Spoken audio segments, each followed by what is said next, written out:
Le bruit de la gifle n'était pas celui d'un film. Ce n'était pas un claquement sec et sonore. C'était un bruit mat, humide et écœurant qui déchira le murmure poli et le tintement du cristal du restaurant, le ciel de Paris. Chaque fourchette s'arrêta à mi-chemin d'une bouche. Un quatuor à cordes classiques s'interrompit en bafouillant.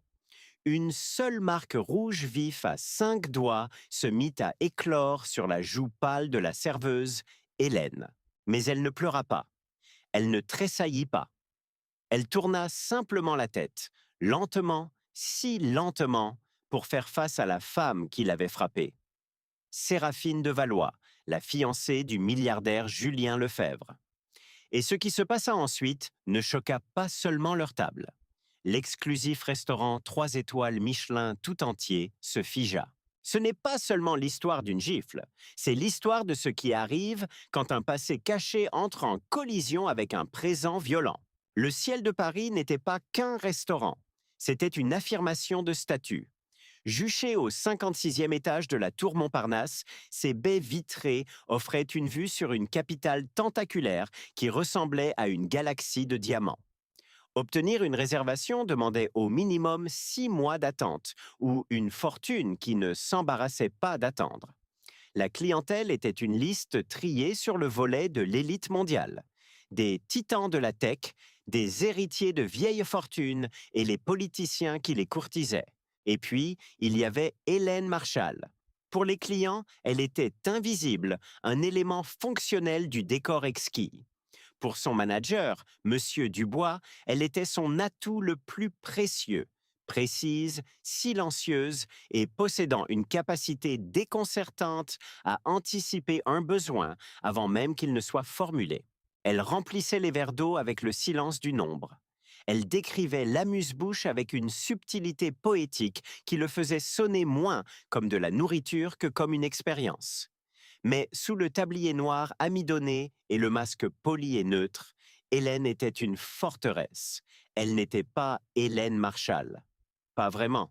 Ce nom était un bouclier, tout comme ce travail de serveuse était un camouflage. Elle était là pour une seule raison, survivre, pour payer la boîte postale anonyme et le loyer d'un minuscule appartement sous les toits, enregistré sous un troisième nom. Elle payait pour son invisibilité un menu dégustation hors de prix à la fois.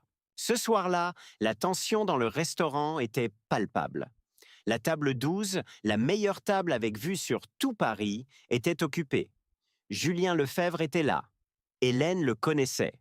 Bien sûr, tout le monde le connaissait. Il était l'oracle de la French Tech, un homme qui avait bâti un empire technologique, Axiome Lefebvre, à partir d'une seule ligne de code révolutionnaire. Il était beau d'une manière sévère et distraite, ses yeux scrutant constamment un avenir que personne d'autre ne pouvait voir. En face de lui était assise Séraphine de Valois. Si Julien était le génie de la nouvelle fortune, Séraphine était la royauté de l'ancienne. L'arbre généalogique de sa famille avait des racines qui remontaient à la cour de Versailles et des branches dans tous les grands conseils d'administration du pays. Elle était d'une beauté saisissante, avec des cheveux blonds tirés en un chignon sévère qui mettait en valeur ses pommettes saillantes et son regard encore plus acéré. À sa main gauche, un diamant de la taille d'un œuf de caille scintillait d'un feu bleu et froid.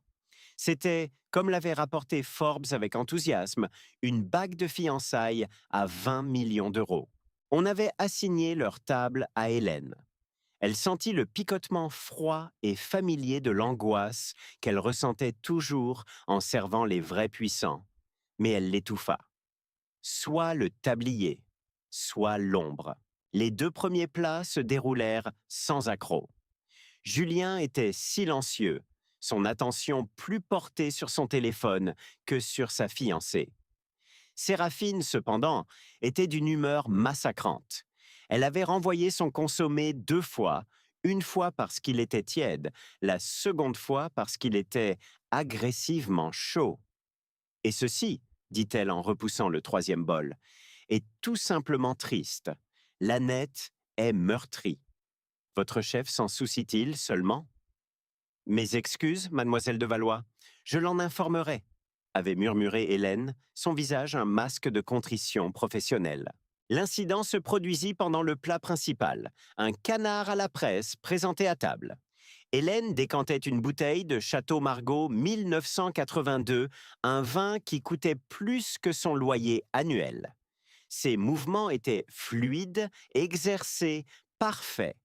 Mais Séraphine parlait avec les mains, racontant une histoire sur un gala de charité tout simplement affreux. Sa main, scintillante de la bague de fiançailles, gesticulait sauvagement.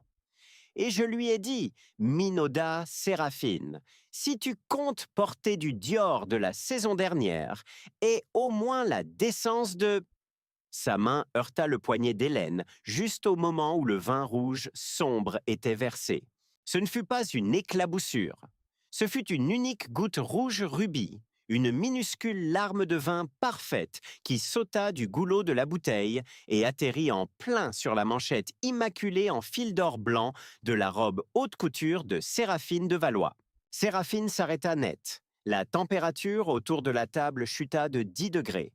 Julien Lefebvre ne leva même pas les yeux de son téléphone. « Espèce de garce maladroite !» siffla Séraphine, sa voix une basse vibration de pur venin. Hélène se figea, la main tenant toujours la bouteille. « Mademoiselle de Valois, je suis profondément désolé. Permettez-moi. » Elle tendit la main vers une serviette en lin, ayant l'intention d'éponger la tâche. « Ne me touchez pas !» claqua Séraphine. « N'osez même pas me toucher avec vos sales mains de prolo. » Séraphine, murmura Julien, agacé. C'est du vin, laisse tomber. Laissez tomber. La voix de Séraphine monta, brisant l'atmosphère feutrée du restaurant.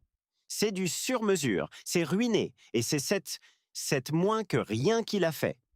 Elle se tourna vers Hélène, son beau visage tordu en un masque de mépris pur et sans mélange. Avez-vous la moindre idée de ce que coûte cette manchette ? C'est plus que votre pathétique vie entière. Vous êtes virée. C'est fini pour vous. Mademoiselle de Valois, s'il vous plaît, dit Hélène, sa voix tremblant pour la première fois. Elle devait garder ce travail. L'invisibilité coûtait cher. C'était un accident. Un accident ? Séraphine se leva.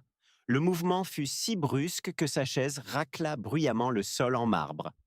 Un accident, c'est renverser du café dans un bistrot. Ici, dit-elle en désignant la salle opulente, c'est le ciel de Paris et vous êtes une ratée. Et puis elle le fit. Avec toute la force de sa rage de privilégiée, Séraphine de Valois arma son bras et gifla Hélène Marchal en plein visage. Le silence, le quatuor à cordes s'arrêta. Un serveur laissa tomber un plateau d'argent rempli de flûtes de champagne. Le bruit de leur fracas fit écho au claquement de la gifle. Tous les yeux dans le restaurant de 56 étages, des commis de cuisine aux gestionnaires de fonds spéculatifs, étaient rivés sur la table 12. Séraphine respirait fort, la poitrine gonflée d'adrénaline et de victoire. La tête d'Hélène était tournée sur le côté par la force du coup. La marque rouge était déjà en train de fleurir, une tache parfaite en forme de main. Le silence qui suivit la gifle était plus lourd et plus profond que les tons feutrés que le ciel de Paris exigeait habituellement. C'était un vide absolu et suffocant. Tout le monde attendait. Attendait que la serveuse éclate en sanglots, attendait qu'elle soit traînée dehors par la sécurité, attendait que le manager se répande en excuses. Séraphine de Valois sourit, un petit rictus cruel. Elle avait affirmé sa domination. Le monde était revenu à son ordre normal. Elle se rassit, ramassant sa serviette comme pour se débarrasser d'un déchet. Julien Lefebvre leva enfin les yeux de son téléphone, ses yeux se plissant, non pas vers sa fiancée, mais vers la serveuse. Il semblait confus, comme s'il essayait de reconnaître un visage vu en rêve.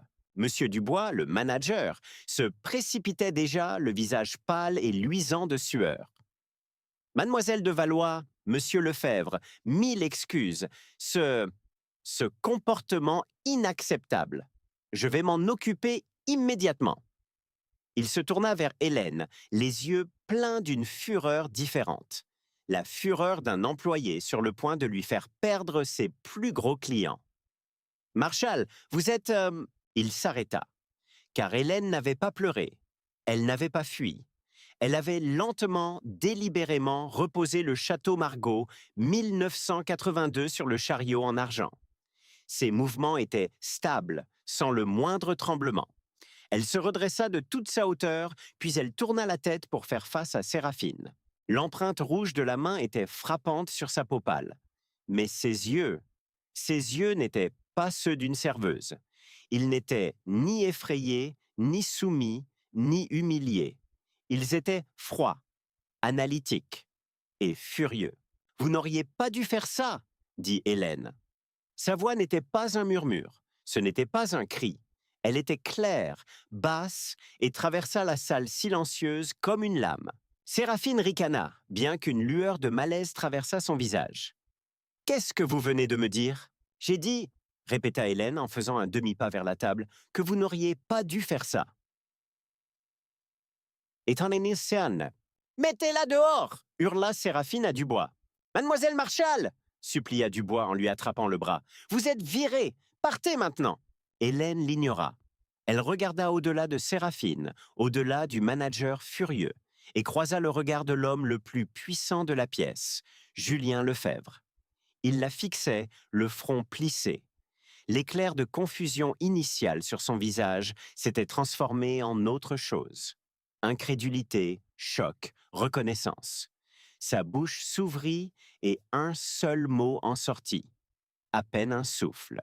Hélène, ce n'était pas une question pour une serveuse. C'était une question pour un fantôme. La tête de Séraphine pivota. Julien, qu'est-ce que tu as dit? Tu connais cette chose? Les yeux de Julien ne quittaient pas ceux d'Hélène. Il était un homme qui traitait des pétaoctets de données dans sa tête pour gagner sa vie. Et en ce moment même, son système interne était en train de planter. Le visage, le nom, le lieu. Ça ne collait pas. « Ce n'est pas possible », murmura-t-il. Hélène eut un petit sourire amer, sa première manifestation d'émotion. « Si, Julien. » Le restaurant ne se figea pas cette fois. Il se brisa. Les clients éclatèrent en chuchotements frénétiques. Il a dit qu'il la connaissait? Qui est-elle? De Valois a l'air d'être sur le point de vomir. Séraphine se releva, le visage blanc d'une rage qui éclipsait sa crise de colère précédente. Ce n'était pas de l'humiliation, c'était une menace. « Julien Lefebvre, qu'est-ce qui se passe ?» exigea-t-elle. Julien se leva lentement de sa chaise. C'était un homme grand et son ombre tomba sur la table. Il regarda la marque rouge sur le visage d'Hélène, puis la bague à 20 millions d'euros à la main de Séraphine. « Tu l'as frappée, » dit-il. Ce n'était pas une accusation, c'était un constat prononcé avec une horreur naissante. « Elle le méritait, elle a ruiné ma manchette. Ce n'est personne !» cria Séraphine. « Elle n'est pas personne !» dit Julien, sa voix tombant à un niveau dangereusement bas. Il regardait droit vers Hélène, mais parlait à toute la salle. Elle est Hélène Vance. Si le prénom avait provoqué une onde, le nom de famille fut un tsunami. Il n'y avait pas une personne dans cette salle, ni dans le monde entier de la tech et de la finance, qui ne connaissait pas ce nom. Hélène Vance, la prodige, le génie, la co-architecte de tout l'empire de Julien Lefebvre. La femme qui avait conçu le protocole Athéna, l'algorithme d'IA révolutionnaire qui était l'âme d'Axiome Lefebvre, un algorithme que le magazine Forbes avait qualifié de morceau de code le plus précieux du XXIe siècle. Hélène Vance, la femme qui avait disparu sans laisser de traces il y a 5 ans. La femme que Julien Lefebvre aurait, selon les rumeurs, dépensé 100 millions d'euros pour retrouver. La femme qui, à ce moment précis, portait un tablier en polyester à 30 euros et un badge nominatif indiquant Hélène M. Pack. Séraphine de Valois n'avait pas seulement giflé une serveuse. Elle venait d'agresser la personne disparue la plus recherchée du monde de la tech. Pour comprendre la profondeur du silence au ciel de Paris, il fallait comprendre ce que signifiait Hélène Vance. Il y a 5 ans, Julien Lefebvre n'était qu'un autre PDG de la tech ambitieux avec une bonne idée. Hélène Vance était une doctorante de 22 ans à l'école polytechnique, une mathématicienne théoricienne qui voyait des motifs dans le chaos de l'univers. Julien donnait une conférence, essayant de recruter pour sa jeune entreprise. Après son discours, une jeune femme aux yeux fatigués et au sac à dos usé l'avait approché. Elle n'avait pas été impressionnée. Elle avait été critique. Votre prémisse entière est erronée, monsieur Lefebvre, avait-elle dit. Pas impoliment, juste factuellement. Vous essayez de construire un modèle prédictif basé sur des données existantes. Vous ne prédirez jamais que le passé. Vous n'innovez pas, vous créez juste une chambre d'écho plus efficace. Julien, habitué au flagorneur, avait été déstabilisé.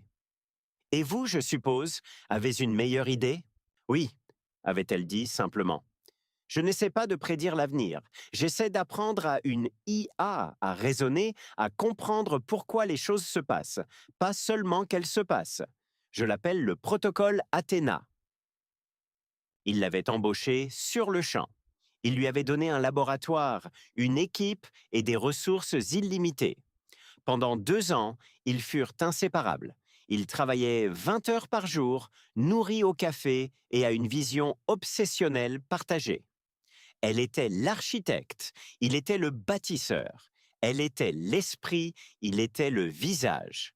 Elle écrivit le code, une symphonie de logique magnifique, élégante et terriblement complexe qui pouvait modéliser le changement climatique, prédire des pandémies mondiales et restructurer l'ensemble du marché financier. C'est Hélène Vance qui insista pour que son nom ne figure pas sur les documents publics. C'est le travail qui compte, Julien, pas le crédit, avait-elle insisté. Laisse-moi être le fantôme dans la machine. Axiome Lefebvre fut lancé. Le protocole Athéna fut mis en ligne. Il ne réussit pas seulement. Il brisa et recréa fondamentalement le monde. Il fit de Julien Lefebvre un milliardaire, 10 fois. Et puis, un mardi matin, Hélène Vance avait disparu. Son appartement était vide, ses disques durs effacés, son empreinte numérique évanouie. Pour le monde, elle n'avait jamais existé. Les rumeurs devinrent folles. Avait-elle été débauchée par un gouvernement rival? Avait-elle été kidnappée? Lefebvre, comme le chuchotaient les coins les plus sombres d'Internet, avait-il effacé sa partenaire pour garder les profits pour lui-même? Julien avait dépensé une fortune pour la retrouver. Il avait engagé tous les détectives privés et équipes de données forensiques de la planète. Il avait suivi des pistes jusqu'à Zurich, Shanghai et Buenos Aires. Rien. Il l'avait pleuré.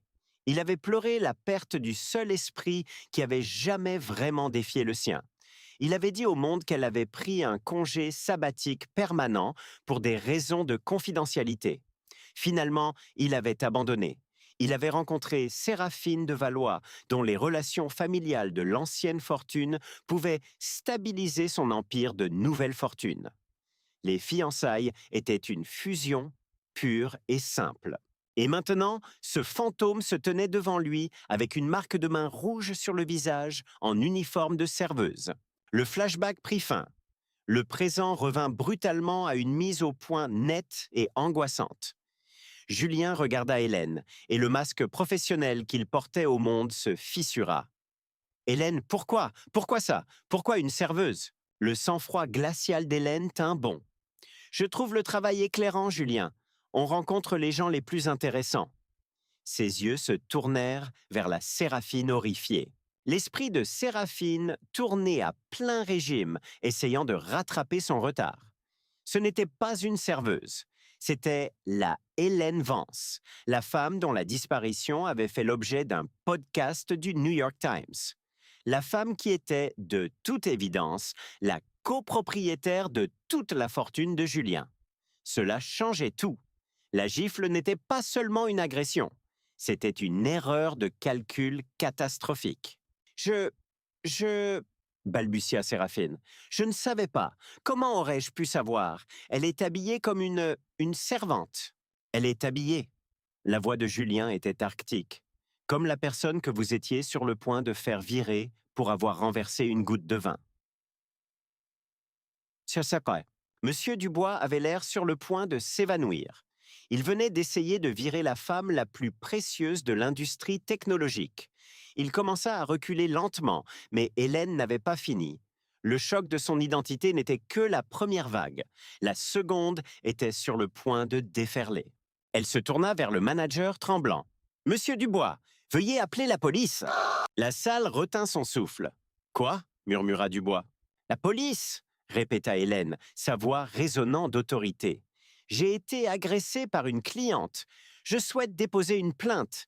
Et je crois, dit-elle en pointant les multiples caméras de sécurité discrètes au plafond, que le ciel de Paris a l'incident entier en vidéo. » Séraphine de Valois devint blanche comme le marbre. « Vous n'oseriez pas. »« Oser quoi ?» demanda Hélène en se frottant la joue cuisante. « Oser signaler un crime ou oser être une personne qui ne vous laisse pas la frapper? C'est ridicule !» cracha Séraphine, cherchant à reprendre le contrôle. « Julien, arrête ça, donne-lui de l'argent, donne-lui ce qu'elle veut, paye pour son, je ne sais pas, son appartement. Fais juste disparaître ce problème. » Julien regarda Séraphine, et pour la première fois, il sembla la voir vraiment, la femme belle et calculatrice qu'il était sur le point d'épouser. Et il ne vit rien. Une coquille dorée et creuse. Il se retourna vers Hélène. Sa voix était lourde de 5 années de questions. « Hélène, que veux-tu » Hélène soutint son regard. Ses yeux étaient clairs et inébranlables. « Je veux la justice, Julien, » dit-elle. « Mais plus que ça !» Elle fit une pause et ses yeux brillèrent d'une nouvelle lueur dangereuse. « Je veux que tu demandes à ta fiancé, qui est Marc Fournier. » Si le nom d'Hélène Vance avait été un tsunami, le nom de Marc Fournier était un missile ciblé. Le visage de Julien Lefebvre, qui avait été un masque de confusion et de choc, se durcit instantanément en une plaque de glace, les muscles de sa mâchoire se contractant. Marc Fournier. Fournier n'était pas un nom public. Il ne figurait sur aucune liste Forbes. Il était la matière noire du monde de Julien. Fournier était le tout premier partenaire de Julien, le capital risqueur qui lui avait donné son capital de départ, et il était l'homme que Julien avait impitoyablement et publiquement excisé de son entreprise et de sa vie 7 ans plus tôt, lors d'un rachat hostile qui était encore une légende dans le milieu de la tech. Fournier avait été accusé de détournement de fonds, d'avoir tenté de voler la propriété intellectuelle de l'entreprise. Julien l'avait écrasé. Du moins, c'est ce qu'il pensait. « Que sais-tu de Marc Fournier ?» La voix de Julien n'était plus celle d'un homme confus. C'était celle du PDG d'Axiome Lefebvre, interrogeant un témoin hostile. « Julien, ne sois pas absurde !» claqua Séraphine, bien que sa voix fût une octave trop haute. « Qu'est-ce que cet homme a à voir avec quoi que ce soit? Cette fille essaie juste de te distraire. »« T'as pardon. Elle ne me distrait pas, » dit Julien, ses yeux toujours rivés sur Hélène. « Elle répond à ma question. Hélène, c'était le moment. Le pivot. Toute la mascarade de 5 ans avait mené à cela. » Hélène laissa enfin tomber le masque neutre de la serveuse. Toute la force de son intellect, de sa colère et de sa douleur inonda ses traits. « Pourquoi suis-je ici, Julien? Pourquoi suis-je Hélène Marchal, la serveuse? C'est ça que tu veux savoir ?» commença-t-elle, sa voix gagnant en force. « Je ne suis pas simplement partie il y a 5 ans. Je n'ai pas pris de congé sabbatique. J'ai fui. Le restaurant était maintenant sa scène. Personne ne mangeait, personne ne respirait. Les serveurs se tenaient figés contre les murs. « J'ai fui parce que j'ai trouvé quelque chose, » continua Hélène, « enfoui au plus profond du protocole Athéna. Une porte dérobée. Pas une que j'avais construite. C'était un code parasite qui siphonnait des données. Pas n'importe quelles données. Tes données. Les projections futures de l'entreprise, notre R et D, nos vulnérabilités financières. » Julien était livide. « C'est impossible. J'ai personnellement supervisé l'audit de sécurité après que Fournier a été évincé. Et tu es brillant, Julien, mais tu n'es pas un codeur. »« Pas comme moi, » dit Hélène, un éclair de son ancienne arrogance refaisant surface. Tu cherchais un marteau, c'était un scalpel. Il était caché dans le code du financement initial, le code que Marc Fournier a fourni. Le monde de Julien basculait. Il m'espionne depuis 7 ans. Espionner? Non, dit Hélène avec un rire amer. C'est ce que tu fais à un concurrent. Lui, il te vidait de ta substance. Il jouait sur le long terme. Il a vendu à découvert tes actions sur la base d'informations d'initiés pendant des années. Il a transmis tes innovations à tes rivaux avant même qu'elles n'arrivent sur tes propres planches à dessin. Il ne se contentait pas de détourner des fonds. Il planifiait une prise de contrôle. Il attendait le moment parfait pour saigner Axiome Lefebvre à blanc et racheter le cadavre pour une bouchée de pain. Un dîneur dans un coin, un investisseur connu de Wall Street prit discrètement son téléphone et commença à taper. « Je l'ai trouvé !» dit Hélène, sa voix baissant. « J'ai trouvé la porte dérobée et je l'ai confronté. Ou plutôt, j'ai confronté le fantôme numérique que je pensais être lui. »« Qu'a-t-il fait ?» murmura Julien. Il a répondu. Il n'était pas juste un fantôme dans la machine, il était dans la machine. Il m'a bloqué hors de mon propre système et il m'a envoyé un message. Pas un email, pas un texto. Il a activé la caméra de mon ordinateur portable. Il m'a montré un flux vidéo en direct de mon jeune frère, Léo, à son université. Il a zoomé sur son visage et le message disait juste « On ne regrette pas les fantômes, mais les frères. Si ». La douleur brute dans sa voix était dévastatrice. Il connaissait ma seule vulnérabilité, ma famille. Alors j'ai disparu. Je suis devenu un fantôme. J'ai effacé mon empreinte numérique, liquidé ce que j'avais, créé Hélène Marshall, et j'ai disparu dans le seul endroit où une personne avec mes compétences ne serait jamais cherchée. Le secteur des services. J'ai été barista, femme de chambre, barmaid et maintenant serveuse. J'ai pris mon temps, Julien, en observant, en attendant. En attendant quoi? Qu'il fasse son dernier mouvement et que tu sois enfin en position de me croire. Elle se tourna alors et pour la première fois s'adressa directement à Séraphine de Valois. Ce qui nous amène, dit Hélène, sa voix aussi tranchante qu'un diamant, à vous. Séraphine de Valois n'était plus l'image de la rage aristocratique et hautaine. C'était un animal acculé. Ses yeux passaient de Julien à Hélène et aux portes du restaurant, comme pour calculer ses chances de fuite. « Moi » ricana-t-elle, mais le son était cassant. « C'est un fantasme, l'histoire pathétique d'une folle. Julien, elle est clairement instable, elle te harcèle. »« Vraiment, Séraphine ?» dit Hélène, faisant un autre pas vers elle. « Suis-je instable ou êtes-vous juste négligente? Vous voyez, depuis 6 mois, je travaille ici, au ciel de Paris. Je l'ai choisi spécifiquement. »« Pourquoi ?» demanda Julien, la voix rauque. « Parce que c'est ton endroit pour les occasions spéciales, Julien.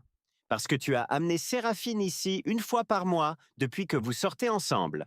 Et, ajouta Hélène avec une lueur prédatrice dans les yeux, parce que la famille de Valois possède la holding propriétaire de cet immeuble. C'est l'un des rares endroits où Séraphine se sent assez en sécurité pour être indiscrète. » Le souffle de Séraphine se coupa. « Je ne sais pas de quoi vous parlez. Vraiment? Parlons de votre père, le baron de Valois, un homme dont l'empire de l'ancienne fortune s'effondre depuis 1 décennie. Il est endetté jusqu'au cou, désespéré, assez désespéré pour passer un accord avec un homme comme Marc Fournier. « Mensonge !» hurla Séraphine. « Mon père ne connaît pas Marc Fournier. »« Ah non ?» Le sourire d'Hélène était terrifiant. « Alors vous devez expliquer ceci. Il y a 3 semaines, vous étiez à cette même table, la table 12. Vous avez pris un appel de votre père. Vous étiez contrarié. Vous n'arrêtiez pas de dire « mais la fusion, c'est l'accord. Une fois que je serai marié, nous aurons l'accès. » La voix d'Hélène était une imitation parfaite et cinglante de l'accent traînant et aristocratique de Séraphine. « Et puis, » continua Hélène, « vous avez dit quelque chose de très, très intéressant. Vous avez dit « Père, dis à Fournier d'être patient. J'aurai la confiance totale de Lefebvre après le mariage. Ses mots de passe, ses serveurs privés, tout. » Vous avez ensuite raccroché. Et vous, Les yeux d'Hélène se plissèrent. Vous avez commandé une deuxième bouteille de champagne et vous m'avez laissé un pourboire de 5 euros. Saïd, le corps de Julien se raidit. Une chose était d'être espionné par un vieil ennemi. C'en était une autre d'être trahi par la femme qu'il était sur le point d'épouser. Il se tourna vers Séraphine. La température de la pièce, déjà froide, plongea dans un abîme.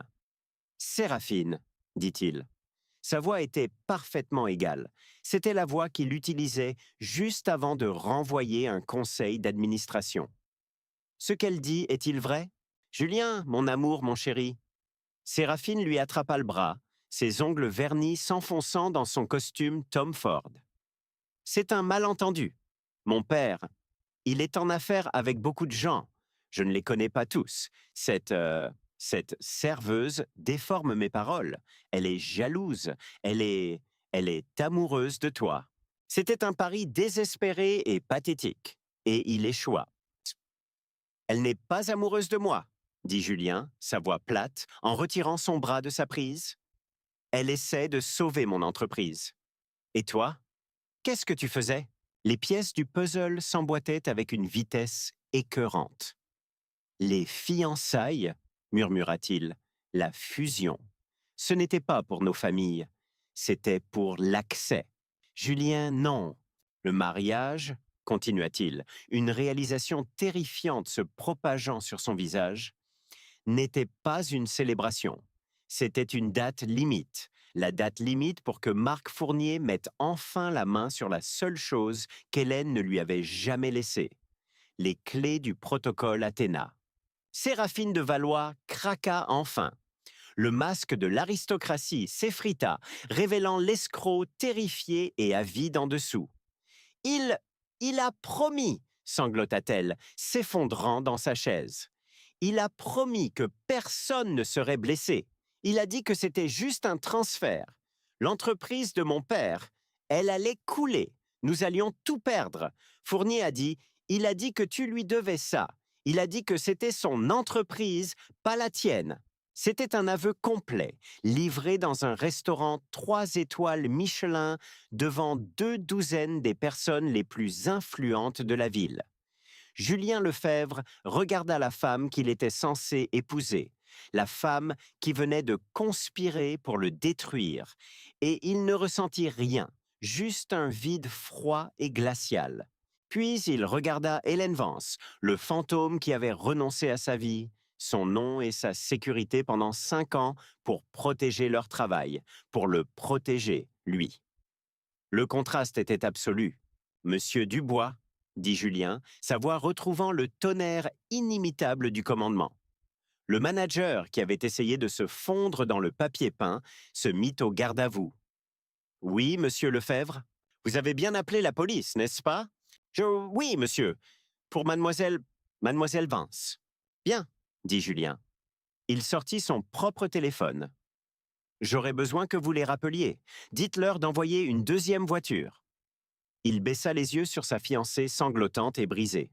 « Celle-ci, dit-il, sa voix totalement dénuée d'émotion, c'est pour fraude. » L'arrivée de la police au ciel de Paris ne fut pas le spectacle de sirènes hurlantes que l'on aurait pu attendre. Il s'agissait d'un autre type de force de l'ordre, celui qui sert les 0,01%. 2 inspecteurs discrets et au visage sévère, vêtus de costumes chers et sobres, entrèrent par l'ascenseur de service mené par Monsieur Dubois. Le restaurant était dans un état d'animation suspendu. Les clients ne faisaient plus semblant de manger. Ils regardaient les téléphones enregistrant discrètement le plus grand scandale de société de la décennie se dérouler sous leurs yeux. La première inspectrice, une femme nommée Harding, s'approcha de la table 12. « Nous avons reçu un appel pour une agression. » Hélène, qui était restée debout en silence, se frotta finalement la joue. La brûlure s'était estompée, remplacée par une douleur sourde et profonde. « C'est moi qui ai appelé. Cette femme, dit-elle en désignant Séraphine, m'a giflé. » Séraphine, qui était maintenant flanquée d'un homme qui ne pouvait être que le chef de la sécurité du restaurant, leva les yeux, le visage couvert de larmes et de mascara. « C'était une erreur. J'étais J'étais contrarié. Ce sera dans le rapport, madame, dit l'inspectrice Harding, peu impressionnée. Elle avait tout vu. J'aurais besoin de votre déposition, mademoiselle. Vance, c'était Hélène. Et Hélène Vince. Le stylo de Harding se figea en l'air. Elle jeta un coup d'œil à son partenaire. Même eux connaissaient le nom. Ce n'était plus une simple agression. Et Julien Lefebvre s'avança. C'est moi qui ai appelé pour la deuxième voiture. Inspectrice, je voudrais signaler un complot de plusieurs milliards d'euros visant à commettre une fraude d'entreprise. Les yeux du partenaire de Harding s'écarquillèrent. Monsieur, cette femme, Julien pointa du doigt, non pas Séraphine, mais un point dans l'air, comme pour indiquer une vaste toile invisible, vient de tout avouer. Elle, son père, le baron de Valois, et un homme nommé Marc Fournier ont systématiquement fraudé ma société, Axiome Lefebvre, pendant des années.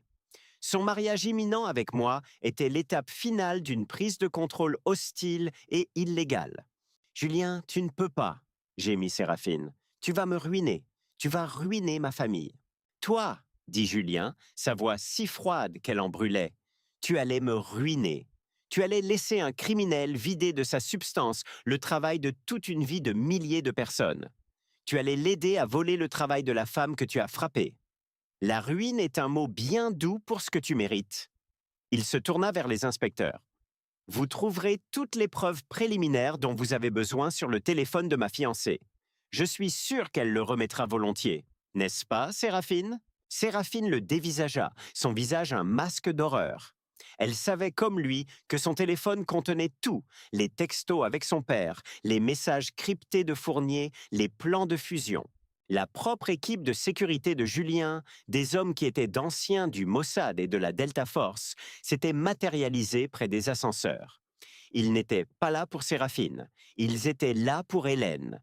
Ils la flanquèrent instantanément, formant un mur humain protecteur. Elle n'était plus un fantôme, elle était maintenant leur atout le plus précieux. Alors que l'inspectrice Harding commençait à lire ses droits à Séraphine, une nouvelle voix tranchante coupa à travers la pièce. Ceci est une affaire de propriété privée, messieurs les agents. Un petit homme aux allures de furet dans un costume brioni se frayait un chemin. C'était Maître Harrison, l'avocat personnel de Julien Lefebvre, le nettoyeur. Julien l'avait apparemment appelé avant la police. Mon client, Monsieur Lefebvre, a été victime d'une terrible tromperie, annonça Harrison à la salle. Tout comme son ex-fiancée, Mademoiselle de Valois, qui a été clairement contrainte et manipulée par son père et le criminel d'entreprise notoire, Marc Fournier. Hélène et Julien le regardèrent tous les deux, stupéfaits. Les sanglots de Séraphine s'arrêtèrent. Une petite étincelle d'espoir désespéré s'alluma dans ses yeux. « Quoi ?» siffla Julien, tirant son avocate à part. Elle vient d'avouer. « À quoi ?» siffla Harrison en retour. « À être une mauvaise fiancée? À avoir un père criminel?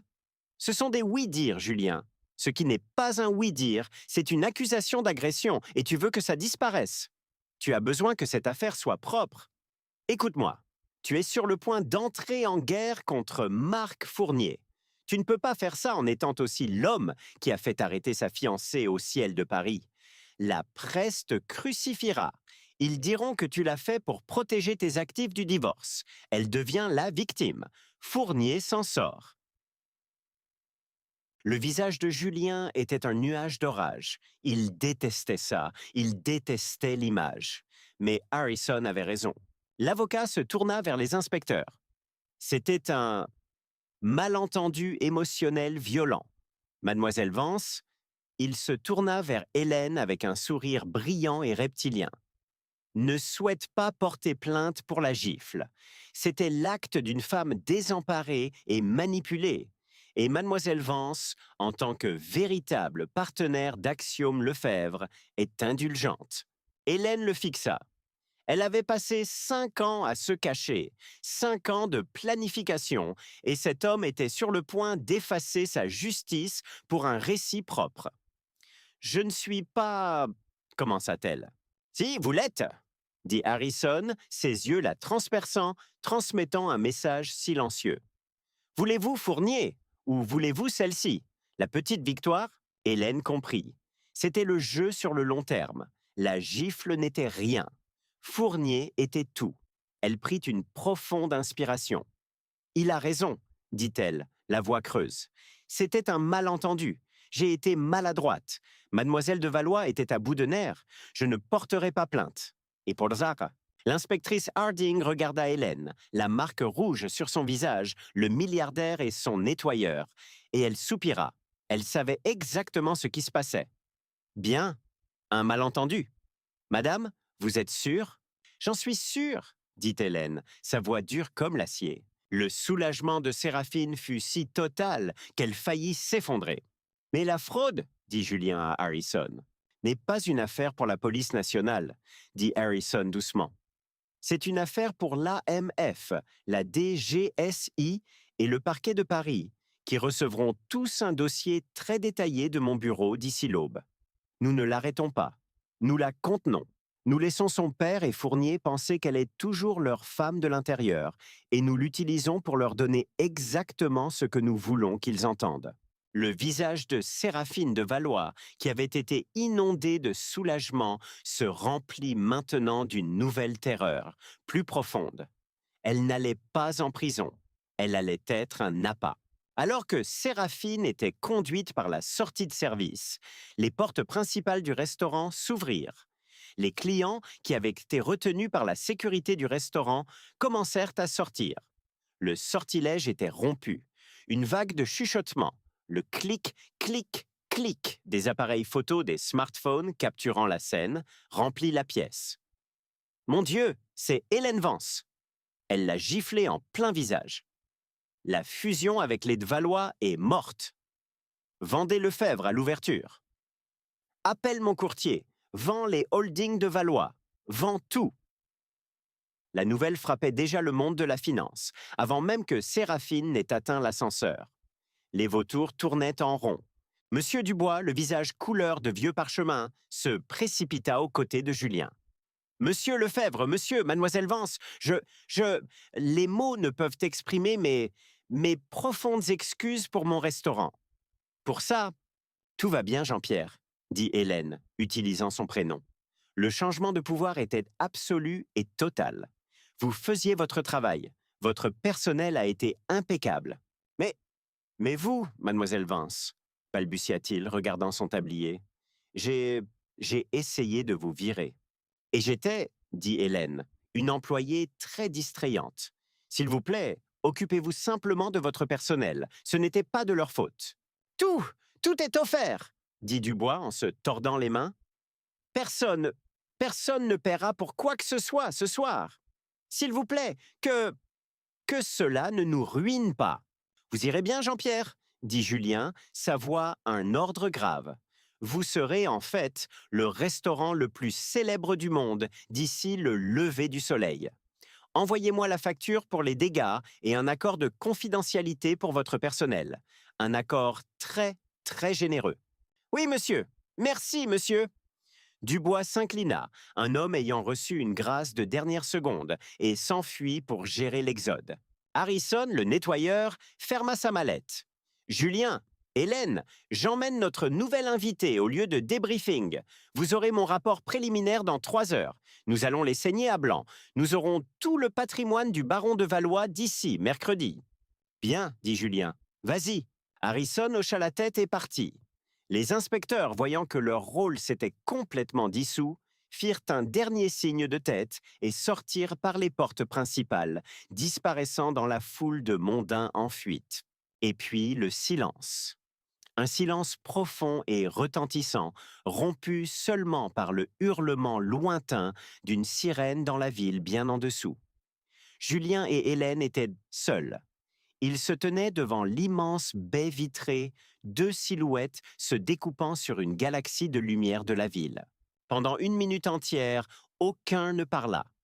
Le gouffre de 5 ans de peur, de recherche, de solitude, de clandestinité bâillait entre eux.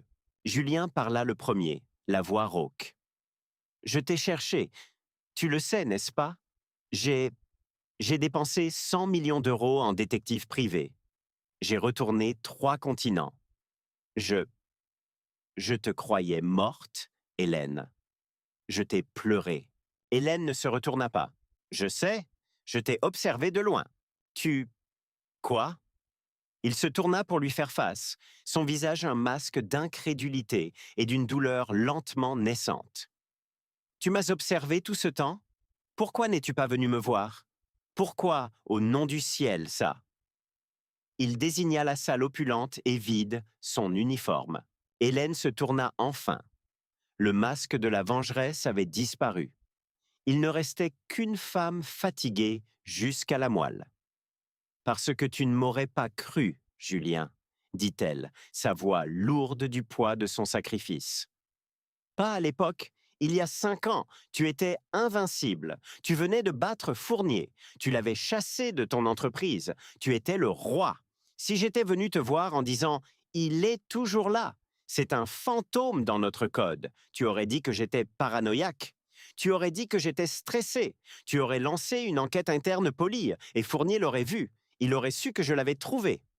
Elle prit une inspiration saccadée. Et il aurait tué mon frère. Il m'a envoyé une vidéo, Julien. Un flux en direct de Léo dans sa chambre d'étudiant, en train de réviser. C'est tout ce qu'il a fallu, une vidéo. Je ne pouvais pas le protéger et combattre Fournier. Pas de l'intérieur du château. Alors je suis parti. Je suis devenu un fantôme. J'ai mis Léo dans une planque si profonde qu'il ne serait jamais retrouvé. Et j'ai attendu. J'ai attendu que Fournier devienne arrogant, qu'il fasse un coup si gros, si stupide. Ses yeux se tournèrent vers la table. Que tu serais enfin obligé de me croire. La colère de Julien se dissipa, remplacée par une vague de honte froide et angoissante. Il savait au fond de lui qu'elle avait raison. Il avait été arrogant. Il l'aurait congédié. Hélène, je suis... Ne fais pas ça, le coupa-t-elle, sa voix se durcissant à nouveau. Ne dis pas que tu es désolé, nous n'avons pas le temps. Les excuses ne nous sauveront pas.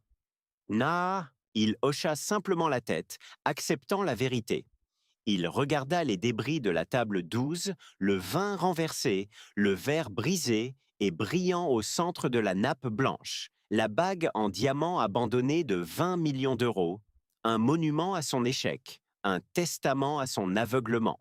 Hélène suivit son regard. Elle se dirigea vers la table. Elle portait toujours le tablier. Cela semblait absurde maintenant, un costume d'une vie qui avait explosé une heure plus tôt. Elle regarda la bague, ce symbole obscène d'un amour qui était un mensonge. Puis elle passa les mains derrière son dos et dénoua les cordons de son tablier. Le geste était lent, délibéré. C'était une mue, une résurrection.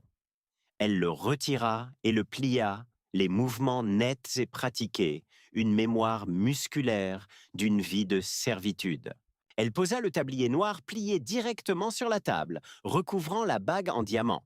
Le symbole de sa pénitence de 5 ans éclipsant le symbole de son erreur de 5 ans. J'en ai fini d'être invisible, Julien, dit-elle, sa voix calme mais résonnant d'une finalité qui le secoua. Qu'est-ce qui se passe maintenant? Demanda-t-il. Sa voix n'était pas celle d'un PDG, c'était celle d'un homme demandant son chemin. Les yeux d'Hélène devinrent vifs, son esprit se déplaçant déjà à la vitesse de son propre protocole. Maintenant, la guerre commence vraiment. Harrison a Séraphine, c'est un avantage temporaire. Fournier est une araignée et nous venons de déchirer sa toile. Il va lâcher les deux Valois. Il va couper tous les liens. Il ne va pas fuir, Julien. Il va mordre. Quel est son plan? La politique de la terre brûlée, dit Hélène, sa voix tombant à un ton mortellement sérieux. Il ne peut plus voler le protocole Athéna. Pas avec mon retour. Je suis la seule qui peut voir son code, la seule qui peut l'enfermer pour de bon. Alors il fera la meilleure chose suivante. Il va l'utiliser comme une arme. Il va le diffuser en open source. Il vendra les modèles prédictifs les plus dangereux, les sous-ensembles Pandore que nous avons construits, aux plus offrants. Des États voyous, des cellules terroristes, des rivaux. Il déchaînera l'œuvre de notre vie comme une arme mondiale, juste pour voir le monde et notre entreprise brûler. L'air quitta les poumons de Julien.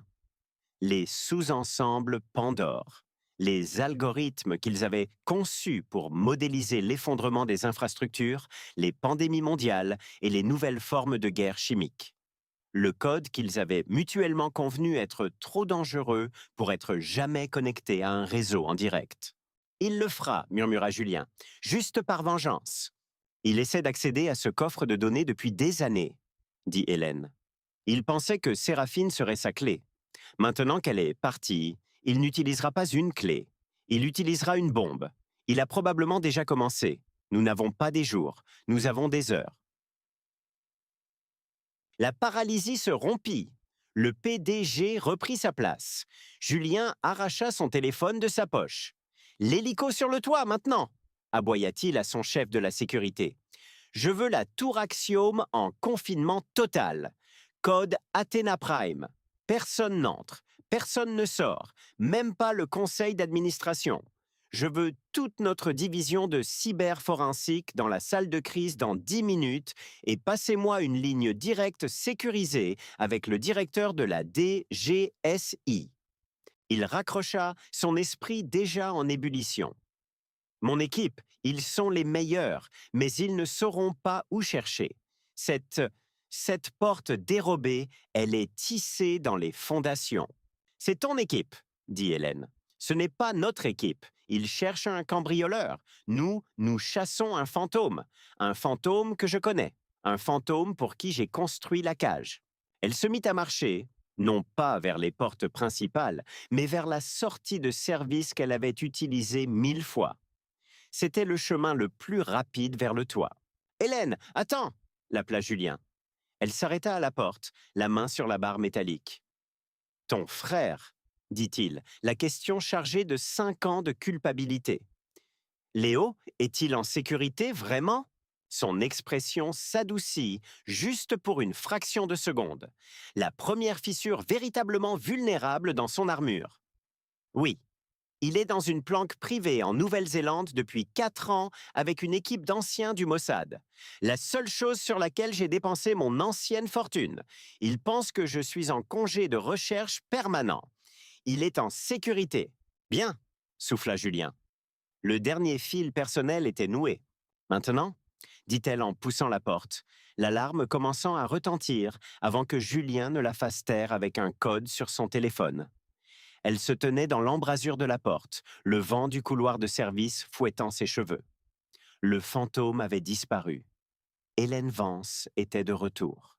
« Nous allons avoir besoin de café, » dit-elle, un sourire sombre et fatigué touchant ses lèvres. Beaucoup de café. Et d'un tableau blanc. Un très, très grand tableau blanc. Il se mit à ses côtés. « Je suis juste derrière toi. » Ils ne regardèrent pas en arrière.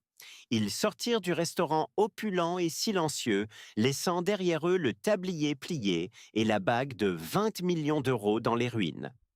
Il n'était pas un milliardaire et une serveuse. Il n'était pas un PDG et son employé. Ils étaient partenaires et ils avaient un monde à sauver. Et voilà, notre histoire se termine ici. Qu'en avez-vous pensé? A-t-elle résonné en vous? N'hésitez pas à nous le dire dans les commentaires. Nous sommes toujours curieux de savoir d'où vous nous écoutez ou lisez. Que vous soyez en France, au Vietnam, au Canada ou n'importe où ailleurs dans le monde, faites-nous un petit coucou. Et si vous aussi, vous avez une belle histoire à partager, une expérience qui mérite d'être entendue, l'espace des commentaires est à vous. Racontez-la nous pour que tout le monde puisse la lire. Pour finir, je vous souhaite à toutes et à tous, où que vous soyez, de toujours trouver la paix et la sérénité dans votre quotidien. Prenez bien soin de vous et de vos proches.